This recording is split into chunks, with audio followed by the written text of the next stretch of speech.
오늘은 신용만으로 자금 받는 법에 대해서 설명을 드리도록 하겠습니다. 우리가 신용보증기금이라고 하는 기관에 대해서 설명을 할 건데요. 신용보증기금이라고 하는 곳은 우리가 담보나 특허나 이런 기술력이 크게 없더라도 받을 수 있는 곳 중에 한 군데가 이 신용보증기금입니다. 그렇기 때문에 우리의 신용을 가지고, 즉 매출도 있지만 여러 가지들을 같이 함께 보면서 자금을 받을 수 있는 곳이다 라는 거. 그래서 먼저 신용보증기금이 어떤 곳인지, 그리고 신용보증기금과 기술보증기금, 얘네들이 어떻게 다른지 알도록 하고요. 어떤 기업들이 받을 수 있는지에 대한 설명, 그리고 상품에 대해서도 간단하게 보고 한도도 알아볼 거고요. 그리고 실제로 어떤 절차를 통해 가지고 받는지에 대해서 설명을 드리도록 하겠습니다. 먼저 신용보증기금이라고 하는 곳은 기업의 신용을 가지고 자금을 줍니다. 우리가 보증서를 받아 가지고 은행에서 자금을 받을 수 있는 곳이고요. 우리가 재무나 업력 등을 가지고 평가를 합니다. 그 외에도 기타 항목들이 엄청 다양하게 많이 있지만 그게 곧 매출이면서 신용 점수 등을 본다라는 거. 그래서 신용보증기금과 기술보증기금의 가장 결정적인 차이는 기술을 보느냐 아니면 재무와 신용도 업력 등을 보느냐, 이 차이가 가장 크다라고 보시면 됩니다. 그래서 기술이 있다,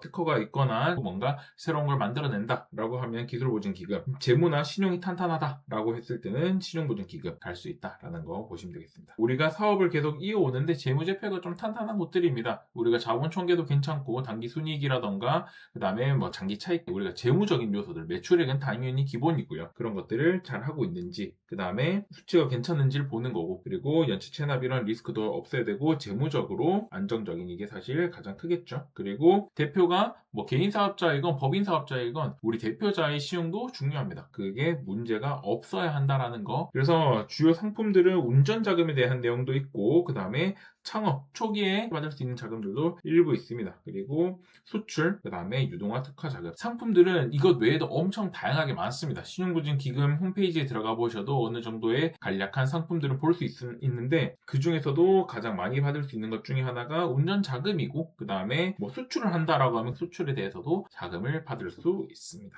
이 한도라고 하는 것은 우리의 기업이 이 돈을 상환을 할 수 있는가를 가지고 판단을 하게 되어 있어요. 그렇기 때문에 가장 메인으로 보는 거는 매출액입니다. 그래서 매출액이 크면 클수록이지만 최소 어느 정도 기관들이 얘기하는 거는 8억에서 10억 정도를 얘기를 하고, 그 매출에 따라서 나올 수 있는 한도가 좀 달라진다라는 거. 회사의 재무가 얼마나 탄탄한가도 봅니다. 그렇기 때문에 재무 건전성이라고 하죠. 이것도 보고요. 기존에 이미 받아놓은 게 너무 많아. 일단 먼저 상환을 해야 되기 때문에, 그래서 우리가 그 기존에 있는 내용들도 꼭 본다라는 거 보셔야 되고요. 그리고 업종과 정책 방향. 기관에서도 실제로 그 업종이라던가 아니면 기술이라던가 아니면 수출이라던가 그것들에 따라서도 또 방향이 달라진다라는 거 보셔야 됩니다. 그래서 우리가 받는 과정 같은 경우에는 상담 접수를 먼저 하고요. 필요한 서류들을 제출을 합니다. 기관에서 먼저 평가를 해주고, 그리고 나서 심사를 하면 그 심사의 결과에 따라서 실사나 사업계획서나 이런 것들을 본다고 해도 그 이후에 승인이 나고 그 발급된 보증서를 가지고 은행 가서 실행을 시키면 되는 구조로 되어 있습니다. 우리가 이 자금을 신청할 때